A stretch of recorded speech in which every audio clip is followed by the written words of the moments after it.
the recording going, and I'll, whoops, that's not what I intended to do. This is what I intended to do. Share the screen. Right, there we go.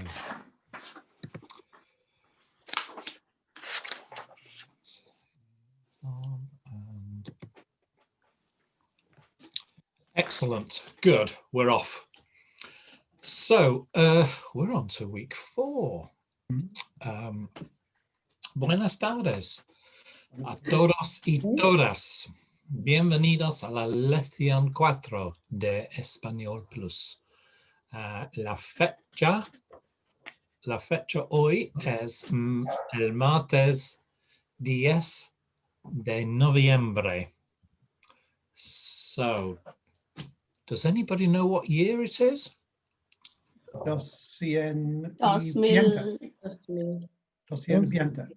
2020, somebody said. Yeah. Bryn. Is that Bryn? No, it wasn't. It wasn't. I'm sure it sounded like Bryn. Okay, let's get cracking. What have we got to this week?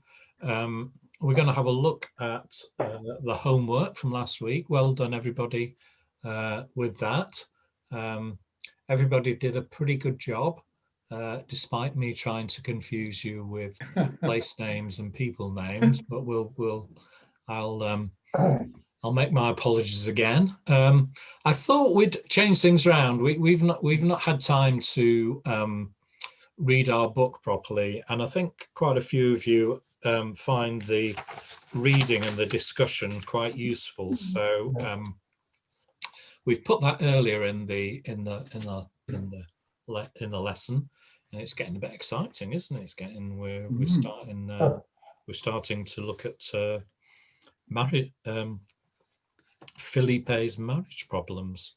Then we've got some more of our simple conversation.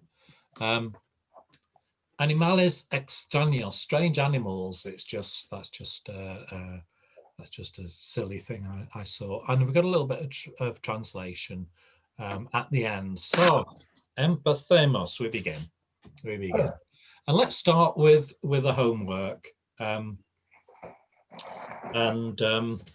go through this and talk about it a little. I called my mother yesterday. Now I put ayer llamé a mi madre.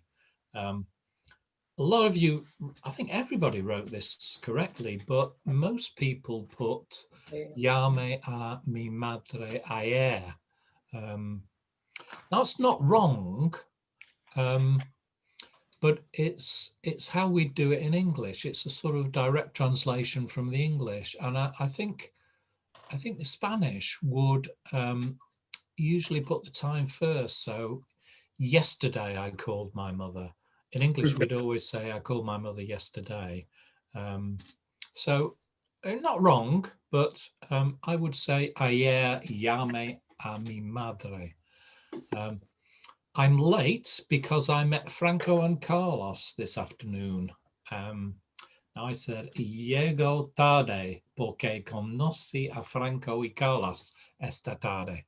A lot of people put estoy tarde, which again isn't incorrect, perfectly good. Llego tarde might be used a little more commonly. Can you say por la tarde? Well, that's in the afternoon. Okay. Oh, this I am late. Yeah. So in the afternoon. So I was thinking I met him in the afternoon. Could you not say that as an alternative? Or is that not quite the same? Well, I'm late. Estoy tarde. Llego tarde could also mean I'm late, but it probably means sort of I'm running late. I'm going to be late. I'm going to be late arriving. Whereas maybe I am late. Estoy tarde is just a state you're in at the moment. I'm late. Either one is correct. Por la tarde is in the afternoon. Okay. So yeah. Right. Can't say. It doesn't fit quite. Yeah. So according to my rules in the first sentence, maybe I should have said llego tarde porque esta tarde conocí a Franco y Carlos. That would be fine as well. A lot of this is just how does it sound to you? How are you comfortable saying it? How is a Spaniard comfortable saying it? Good efforts there. Most people got those pretty well.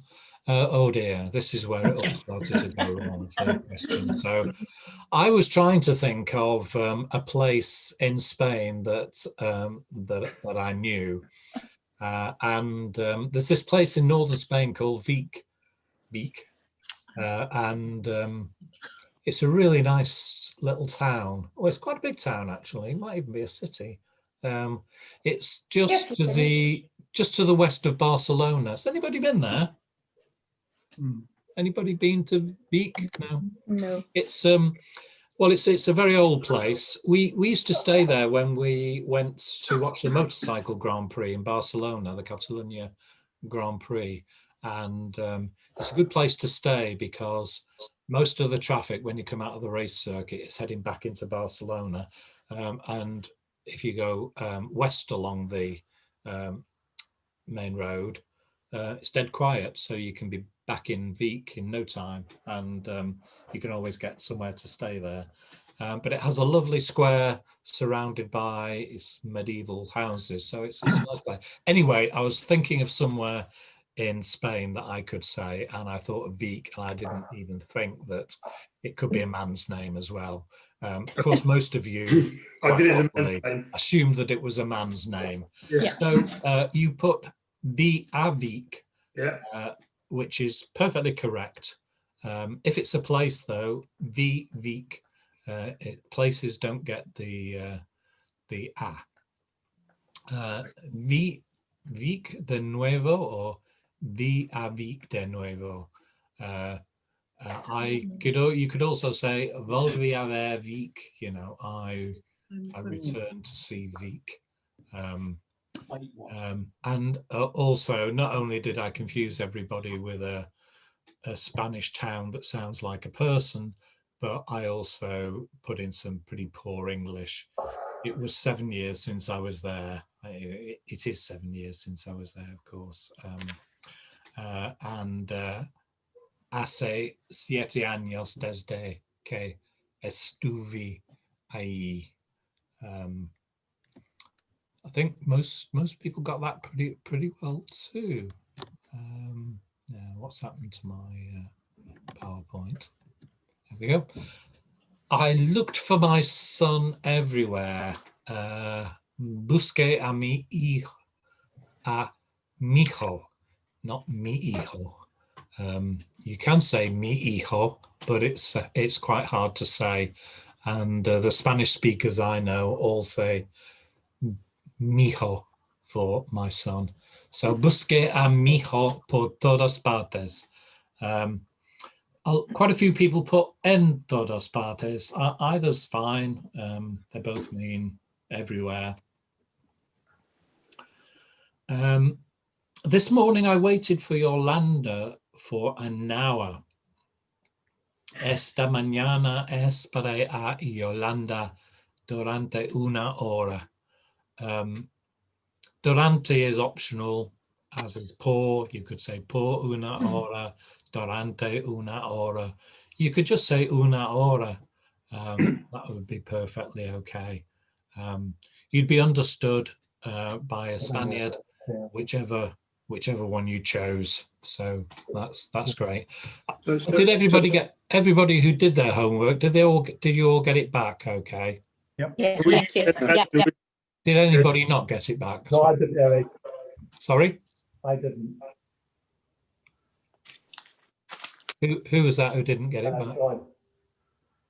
Oh, I'll double check, John, because I definitely marked yours. I got an email saying thanks or something, Eric, but I didn't actually get anything more than that. All right, maybe I forgot to attach Yeah, no worries. something I to it. was very good.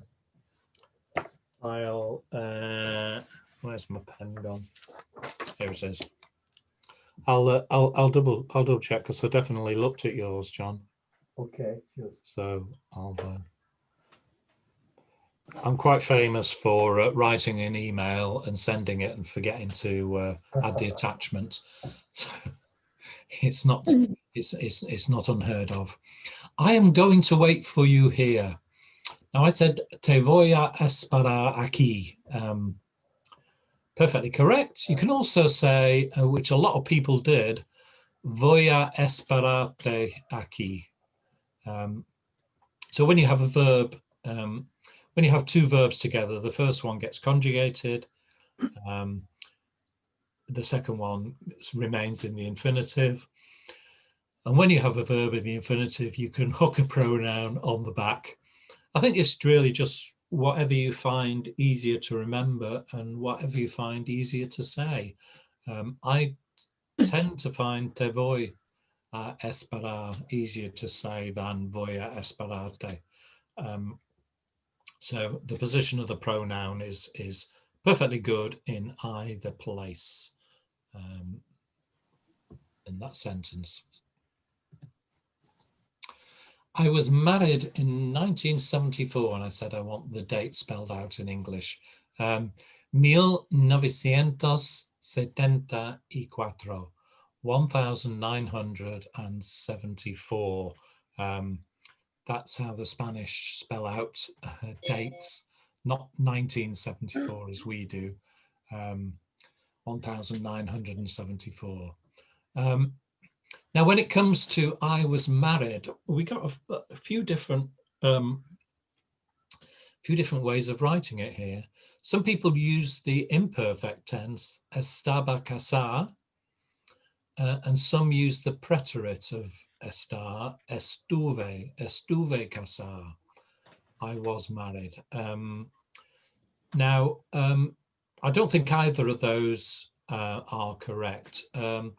You'd use the imperfect tense for something that happened in the past and hasn't finished, is continuing, or there's no specific end to it. Now you can, you might feel like your marriage has no end. It just goes on and on forever. But the act of being married, I was married in 1974, suggests that, you know, we're talking about the action of becoming married, and, you know, clearly you were married then, and the ceremony, if you like, is over and done. So the imperfect tense isn't the right tense to use. The preterite of estar, estuve casada, I was married. I can see what you're thinking, but it's best to use the preterite of casarse, to be married. So I guess it's like saying in English, I was married in 1974, which we would say, but what we really mean is I married in 1974, don't we? So English is such an imprecise language that, you know, when you try to think in another language using English, it often produces these kinds of things. So me casé, I was married. I married is the best way to say it. My father died 8 years ago. I think most people got this bang on. Mi padre murió hace 8 años. And likewise with Samuel Dulon, architect to the Duke of Bedford, which is why being a Thorney resident, is why I chose this. Samuel Dulon construyó estas casas hace 200 años. And these houses were built 200 years ago. We had a few different versions here. Quite a few of you said estas casas fueron construidas hace 200 años. These houses were constructed 2,000 years ago, you know, absolutely fine, I guess. Yeah, I was just trying to illustrate how Sueños was trying to teach us to say this, which was se construyó, or because there's more than one house, se construyeron hace 200 años. So great. The good news is not giving you any written homework this week. We've got a little listening exercise to do. I'll tell you about that later. So shall we? Sorry. That's a good question. Yeah. In the book that we're reading, they use a different word for to die. Falathur. Yeah, I think. Which page was that on, Maggie? It's in the first chapter. Chapter 5. Yes. No, first chapter, page 1. Oh, right at the very beginning, chapter 1. Yeah. Where was that? Which? I hadn't heard that before. Whereabouts is it in the page? Well, I think it's in that bit. In The italics part. That's Yeah, the italics. Oh, in the yes. Fallecido. Yes, Fallecido. Fallecido. Oh yeah. I think passed away would be what you'd say for that, wouldn't you? Yeah. Yeah, I mean it's the same thing. He's dead. It's probably just a nicer way of putting it, less severe sounding. So could you use it in this sentence then that you gave? Yeah, you could do. Yeah.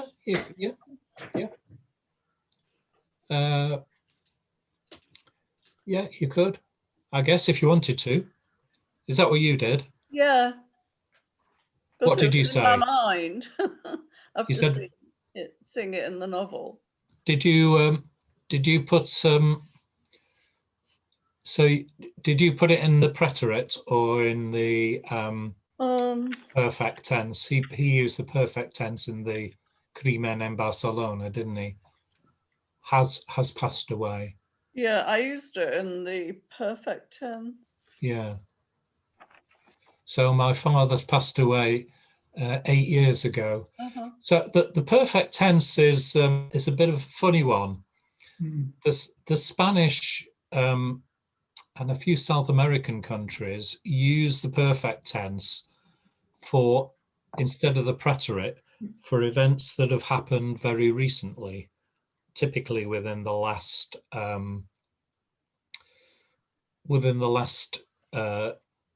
few days, but typically things that have happened today, and you do see it used and written instead of the preterite for something that happened, say, this morning. I think for something that happened 8 years ago, you wouldn't use the perfect tense. You'd use the preterite. I'll take a look at that, because I hadn't. I did read that in chapter 1 at fallecido. I don't know the verb actually, so I'll have a look at that and see what the preterite should be. I'm sure it'll be in my Barron's 501 Spanish verbs, but I haven't got it to hand at the moment. I'm working from a new desk. Some of you may notice the pictures changed behind me. This is because, as I explained to the class this morning, I've changed position and raised my laptop a little higher on the advice of my video cameraman son, who said my positioning was all wrong previously and nobody wanted to spend an hour looking up my nose. So I've repositioned the thing higher, so you should be looking down my nose now, or directly at my nose. I probably it's no better than it is before. So anyone who's got their computers lower than their nose, just sort your positioning out, please. If my son sees it, he'll be very, very cross. Ooh. So shall we have a look at Climen in Barcelona? We got up to chapter 5. Now I think what we'll do, people said they found it useful to read and translate this. So if we do a read and then somebody translates like we used to in class. So on page 9, chapter 5, that we're up to, there's 2 big paragraphs. So the readers can read the big paragraph and the translators can translate. So I'm just gonna do like we do in class and go round in order that you're appearing on my screen. And Ken always used to get chosen first because he used to sit near the door, and he's sitting near the door, the virtual door here. So Ken, would you do the first paragraph for us, please? Felipe tenía mucho dinero, pero no le daba mucha importancia. Era diferente a todos los ricos. Sus amigos tenían, thank you,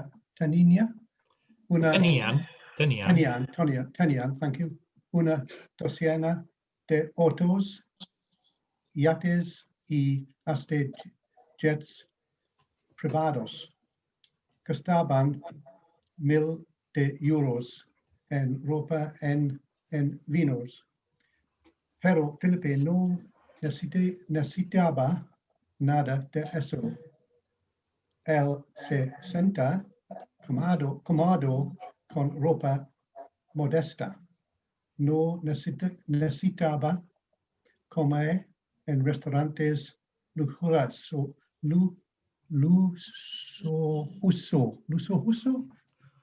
Lujosos. It's a tricky one, isn't it? Lujosos. Luxurious, yeah. Luxurious. No lujoso ni conducir los mejores autos.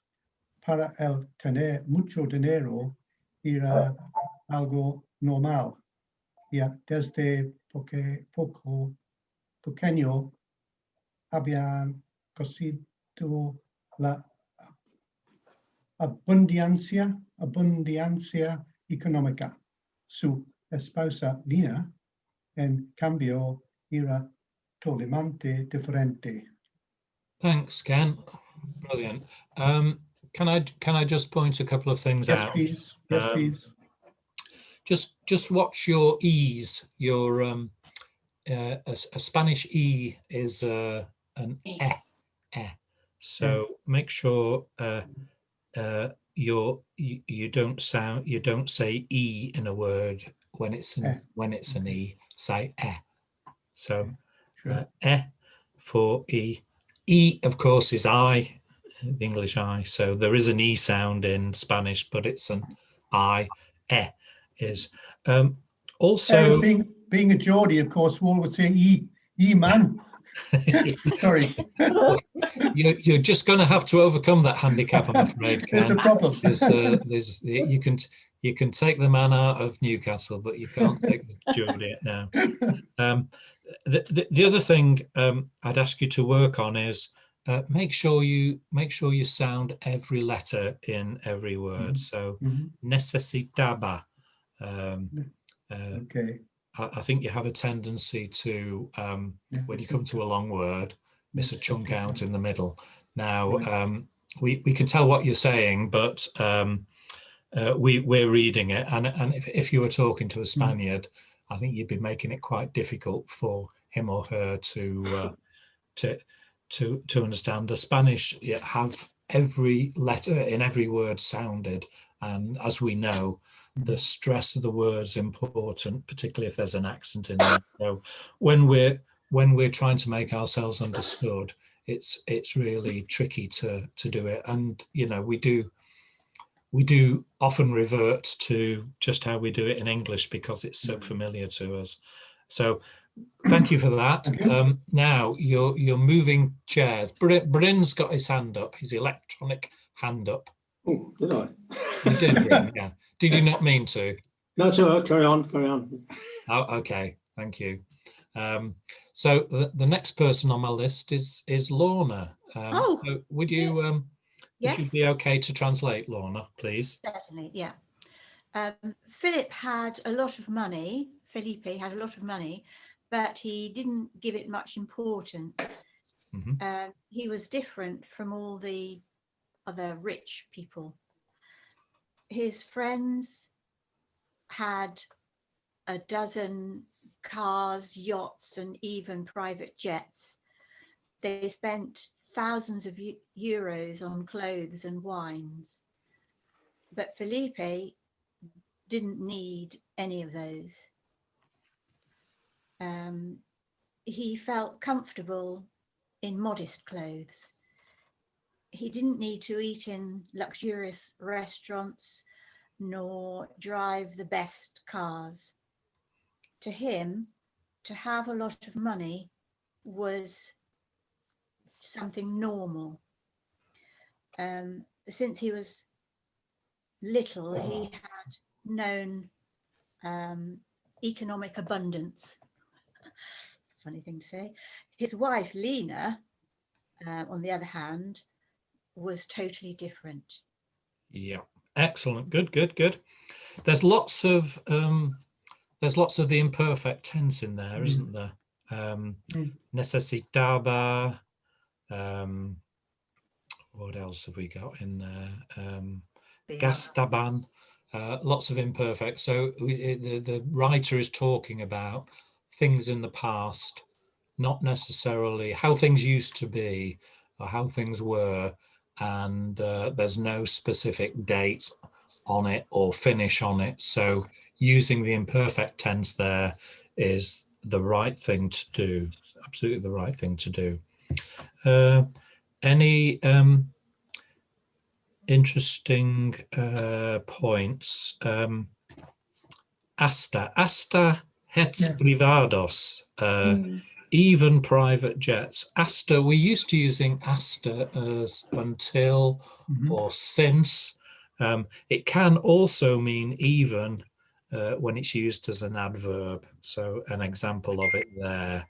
That's good. So Bryn's jumped to the top of my list because he put his hand up. So Bryn, are you able to read the remainder of chapter 5 for us? Yes, if you can hear me, because I'm having a bit of technical trouble. Can you hear me? I can hear you perfectly. I think everybody else, if I can, everybody else can, I suspect. Oh dear. Right. Desde que se casaron, Lina gasta cientos de euros todos los días. Nunca se fija en qué. Lo importante para ella es gastar dinero. Lina lo ve como un símbolo de estatus social. Piensa, si tengo mucho dinero, debo gastarlo. That's typical of that, isn't it? Typical. Comprar vestidos, Dior, Armani, Versace. Tiene unos 200 pares de zapatos de las mayores marcas, pero para ella no son suficientes. Por eso sigue comprando vestidos, zapatos y otras prendas. Lina también gasta dinero junto a sus amigos. Los fines de semana van a los mejores bares y restaurantes de Barcelona. Excelente. Muy bien. So, well done. Veronica, you're just below Ken on my little gallery. Would you be able to translate that for us, please? Hopefully, yes. Since they got married, Lena spent hundreds of euros every day. She never tired of it. It was important to her to spend money. Lena saw it as a symbol of social status. She thought, if I have a lot of money, I should spend it. She bought dresses from Dior, Armani, and Versace. She had 200 pairs of shoes of the best makes, but that was not enough for her. For this reason, she continued to buy dresses, shoes, and other things. Lena also spent money with her friends. At the weekends, they went to the best bars and restaurants of Barcelona. Wow. Lena's high maintenance, isn't she? High cost. Great. My husband just said she's a woman after my own heart. He recognises something of It's Lena not true. being his wife, does he? Yeah. Okay. Now the next rogue in my rogues gallery is Jane Lilly. Okay. Oh, don't sound so grumpy, Jane. No, I'm fine. I'm not grumpy. No. Are you okay to read the first chunk of chapter 6 for us, please? Los primeros años de matrimonio fueron los mejores. Felipe y Lina recién se conocían. Ambos tenían pasión y se amaban profundamente. Durante la semana compartían mucho tiempo en su casa en Barcelona. Los sábados y domingos iban a su mansión en Valencia. Pero con el tiempo la relación fue cambiando. Felipe empezó a engordar y a quedarse en la oficina hasta tarde. Lina pasaba todo el día en el gimnasio o con amigos o amigas. Ya no compartían tantas cosas. Lo único que los mantenía unidos era su hijo Aldo. Y cuando su hijo cumplió 18.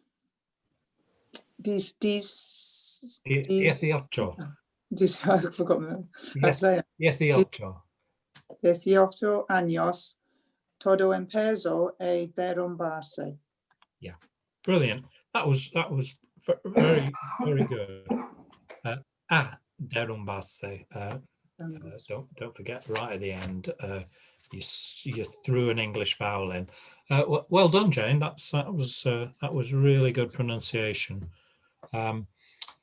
So, Carl.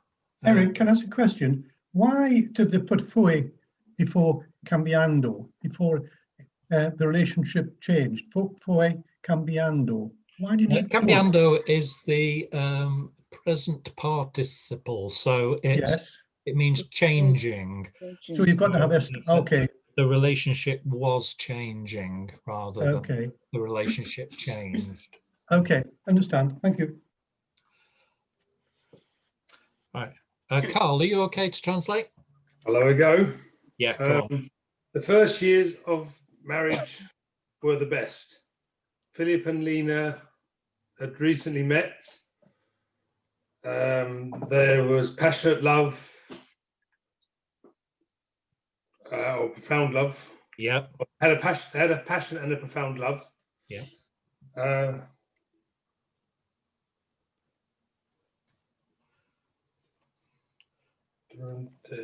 Durante la semana. Something in the week. During the week, they shared. During the week, they spent much time in the house in Barcelona. Yeah.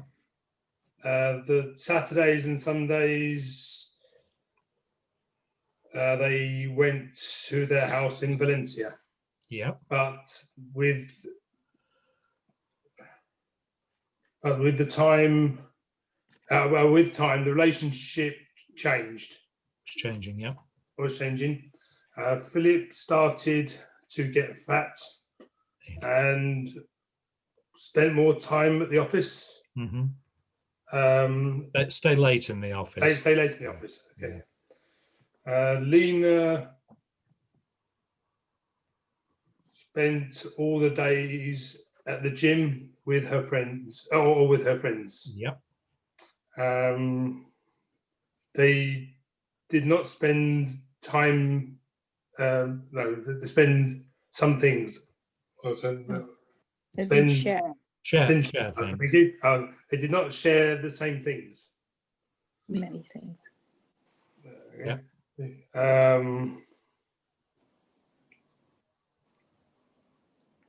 So the only thing they had in common was their son Aldo. Yeah, it was a thing that's kept them together, I think. Yeah. Okay, the thing that kept them together was their son Aldo, and when their son was 18 years old, everything changed, fell apart. Began to collapse, yeah? Everything began to collapse. Oh dear. Sound like an agony aunt, don't we? Susan, you're next. You're next. Right. You've muted yourself. Okay. No, you're not. Oh, No, you've not. Sorry. I'm misleading no, you. I'm okay. No, You're fine. Are you Okay. okay to read the rest of it for us? I'm fine. Aldo empezó a independizarse y ya no necesitaba tanto de sus padres. Estaba claro que la pareja ya no tenía razones para continuar. De todos modos, no se separaron. Felipe aún amaba demasiado a Lina. Su esposa no lo quería tanto como él a ella, pero Lina quería el dinero. No estaba dispuesta a resignar la vida de lujo que llevaba.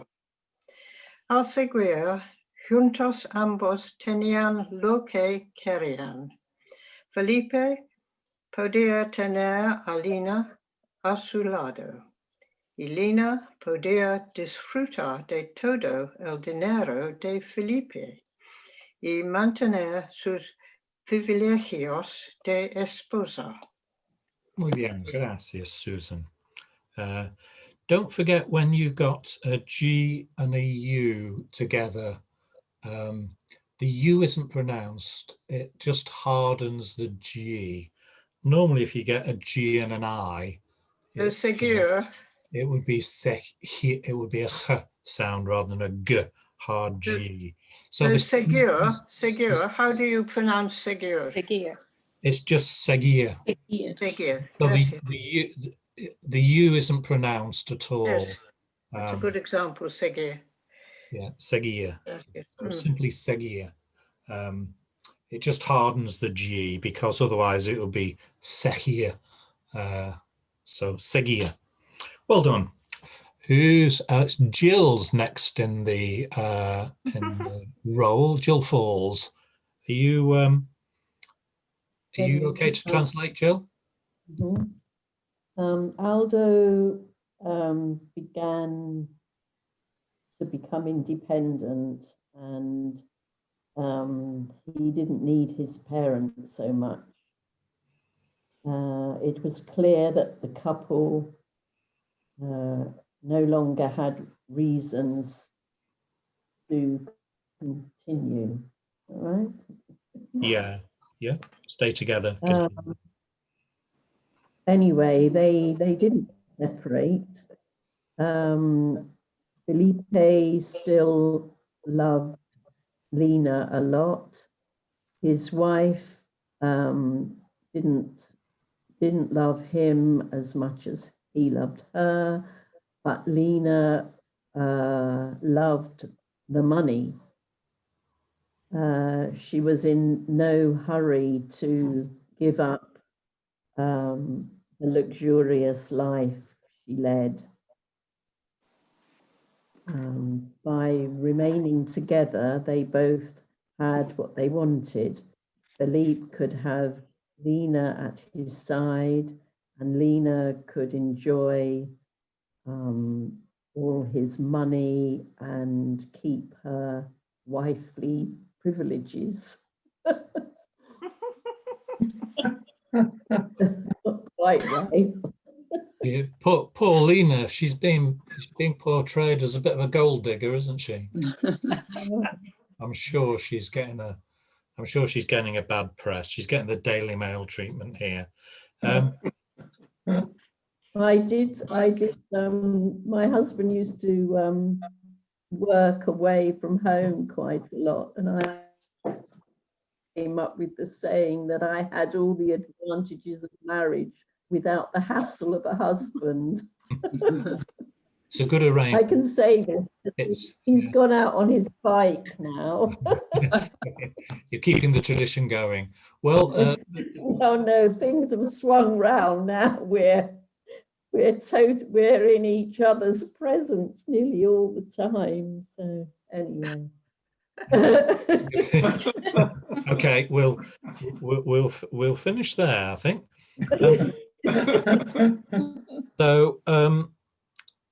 So the sentence I thought was interesting. No estaba dispuesta a resignar la vida de lujo que llevaba. So llevaba, that she had. She didn't want to quit the life of luxury that she had. I thought it was interesting that llevar was used in that sense. Llevar is one of those odd words that means so many different things. I do find it a confusing word in Spanish, just because it means so many different things. It can mean to carry, to take, to wear, as in clothes, to bring, lead, deliver, convey, transport, all of those different meanings. And I just seemed, it's a multi-useful verb there. So for next week, we'll read chapter 7. It's quite short, actually. Chapter 7 and chapter 8, and we'll chug along with this. Getting interesting, isn't it? Yep. Next, is there foul play? Has Lena decided that she's fallen in love with the personal trainer? Maybe. Okay, so the next exercise is more reading. I do like this 101 Conversations in Simple Spanish. There's quite a few of these books, and I think they're well worth reading. It's nice, easy stuff, but it's also quite useful stuff. Good for getting you thinking about how they use Spanish. So here, where do you find those? Necesitamos 3 actores para las partes de Nuria, Alicia y Rodolfo Garcia. So I'm going to go with 3 people that we've not used before. So let's have a look who's on my list next. Apple. Would you be Nuria? Yes. Okay. And Rona, could you be Alicia? No, don't want to do it. No. Okay. Maggie, would you be Alicia? Okay. And Giselle, Rodolfo Garcia for you, if that's okay. Yeah. So, entonces, Nuria y Alicia entran en una pequeña tienda de antigüedades en el mercado de las ranas. Buenos días, muchachas. Buenos días. Yes. Me llamo Rodolfo García y esta es mi tienda. Podéis preguntarme lo que sea. Encantada. Vamos a mirar. Excelente. Mira cuantas cosas bonitas. Tiene muchas obras de arte. ¿Te gustan? Sí, hay cosas muy bonitas. Hay muchas pinturas, esculturas, dibujos, libros. Hasta hay libros de cómics. ¿Crees que algunos son robados? Ya. No le sé. ¿Por qué? Me gustan los misterios. Aquí no hay misterios, Alicia. Solo hay arte. Espera, mira esto. No puede ser. Well done. That's a short chapter, isn't it? So here we go. Don't forget the E. It's an E, not an E. E. Not a not de, like in French. De. It's always an E sound. So whenever you come across an English E, it's an E sound. It's easy to slip. So saya, not sia, saya. De, not de, or de, any other thing. A definite a. If you don't hit your vowels, the Spanish will give you a funny look. And they've probably spoken to a few English people before, and they'll probably get it in context, but you make it much easier for yourself if you really hit those vowels. When you see ja, how do the Spanish say a J? It's a F sound. So we say ha ha ha. They say ha ha ha. They just spell it J-A. So yeah, ha ha ha, not ja. So it's an obvious one, really.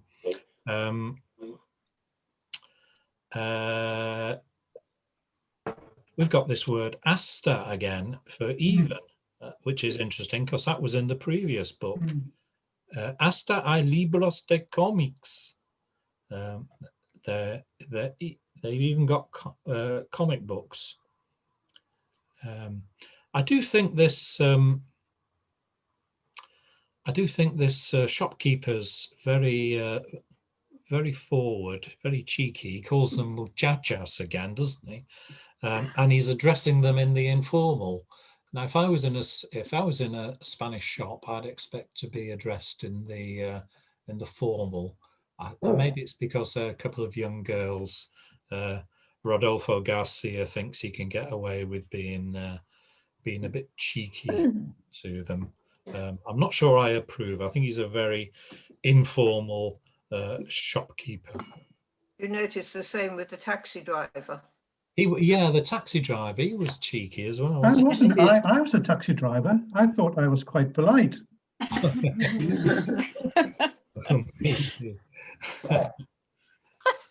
We'll press on. We'll press on with that. I like these little things. I think they're very good. They just gives you a few bits, and that'll be in the. I haven't sent lesson notes around yet. I will send them round after this, and this dialogue will be in there. So I think we'll carry on with that. You can take a look through it, and we'll carry on with it next week. Okay, animales extraños. I thought I'd just, after having you reading and translating for 2 chunks, we'd just do something that was a little bit of fun. I sign up for this email that's called Spanish Word of the Day, and they send me a new word every day. And some of the words are like, "Oh, what on earth? When would I ever find that useful?" But these are just some of they've been doing a lot of animals recently. And I thought I'd just share some of these with you. Julie, you've got your mic muted, Julie, so we can't hear you. What have you got any idea about these? Can you guess any of these? El Penguino, penguin. Mm-hmm. El Cuervo, deer. No, a bird of some kind. Yeah, these are all birds actually. Oh, Yeah, okay. yeah. Sue Gockel, have you got any? Ciguena is a swan. Ciguena. What do you say? The only la one there. Ciguena. La Ciguena.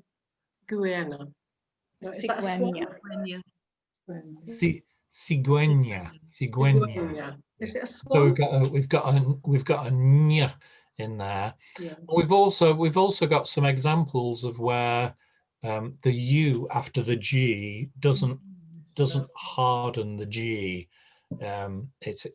It does, but it's also pronounced. The U is pronounced. So when it has the two dots over the top, you have to pronounce the U. Otherwise, don't bother, just leave it out. So ciguena and pinguino, we need to pronounce the U.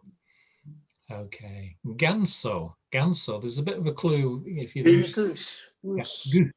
Goose. Gander, goose and gander. Ganso. Cuervo. Let's put the answers up. That's out of your misery. So Yeah, ganso is a goose. Cuervo, it said raven, but other dictionaries translate it as a crow. El mirlo is a blackbird, and blackbirds everywhere. You get them in Ecuador, and they call them mirlos in Ecuador, mirlo. And they steal your blackberries in Ecuador just like they do in Thorney. So they're obviously they're on a mission, these blackbirds, to eat all our fruit. Petirrojo, robin. Robin, yeah. Rojo is red. Petirrojo. La cigüeña is a stork. Pinguino, penguin. Avestruz, ostrich. Now I've no idea. These are I shouldn't really be teaching you useless words, but I do like to see them from time to time. So that's a good thing. Now then, there was also some odd things that came up. Cuando me levante esta mañana, la neblina se extendía en los campos. Errol, have you got any idea what that means? When I got up this morning, is it the fog was spread over the fields? Yeah, the mist. Yeah, mist. Neblina. And it was spread all over the fields, all the way down to Heathrow Airport. Tuve una pesadilla anoche. Soñé con un hombre lobo. How about that, Beryl? Oh goodness, I don't know what I'm guessing I had a nightmare. Nightmare, pesadilla is a nightmare. Yeah. I dreamt I was doing something with a madman, or you. Un hombre lobo is a wolf man. Yeah. Wow. Yeah. You see how this word of the day, they give you really useful words like hombre lobo. Pasa mis binoculares. Estoy seguro de que viene sentada en la roca. How about that one? Oh, goodness. Yeah. With Errol, mum. still picking on you. Oh. Something with past my binoculars. Hand me my binoculars, yeah. I'm sure that what I saw was a siren sitting on a rock. Sirena is a mermaid. Mermaid. Yes, yeah. So I could use La Neblina, I'm sure, but I don't know when I'm going to use Hombre Lobo or Sirena in spoken Spanish. So I thought I'd make use of them with you this afternoon. Okay, so a little bit of translation here. Mangala, Yeah. are you able to read this for us, please? The whole lot together? Yeah, the whole lot. Yeah, okay. all of it, yeah. Estuve en Nirja de vacaciones. Me gustó muchísimo. La primera semana nadé mucho. Tomé el sol y un día buceé con el club local. Carmen y yo jugamos el tenis en las pistas del hotel. Y ella ganó siempre. La segunda semana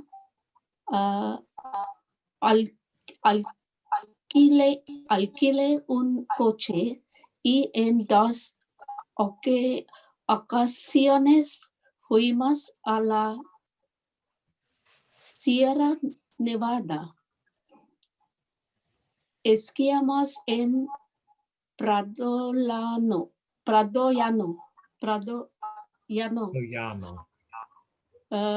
La Siria está a solo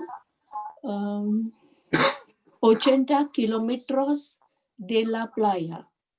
La última noche cenamos en Jardines Neptuno, un restaurante que es también sala de fiestas de Granada. Ahí bailamos en la fiesta flamenca. Lo pasé fenomenal. Great, that's really good, Mangala. Well done. You got all of the letters pronounced there, I think, in general, and all of the vowel sounds correct. So well done. I think you're a natural Spanish speaker. I think you got any Spanish in your blood somewhere in the past? Have you got any Spaniards kicking around? No. Just be you must just be a natural linguist, I think. John, how do you feel able to translate that? We were in Nerja on holiday. I liked it very much. First week didn't do much. Sun, and one day Busia, I have no clue. It's to dive. They dive with the local club. Carmen and I played tennis in the grounds of the hotel. Is it right? Carmen and I played tennis. Yeah, and I'm not sure about pistas. Courts of the hotel. Roads. It must be courts. Sorry? Courts. I'm having a bit of trouble hearing you, John. She always won. The second week had a car and twice went to the Sierra Nevada. We skied. In Pradolano. We skied. Esquiar is to ski. Esquiamos. Right. Esqueamos en Bradolano. The Sierra is only 2 kilometers from the beach. Last night we dined in Chaplin's Neptuna, a restaurant that is also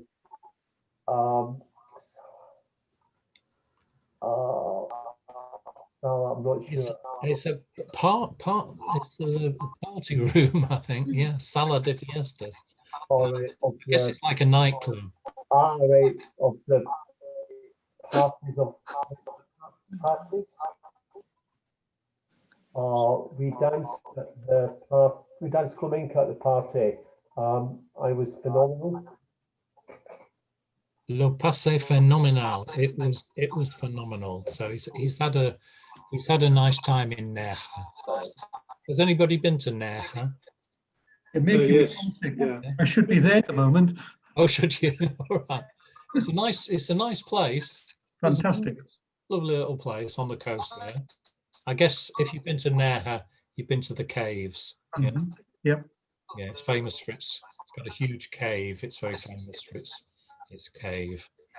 And when I stayed there, I also hired a car, but I didn't go skiing. We went to Granada for the day. Yeah, nice little place. Terrific. That's all for today. We've overrun a little bit.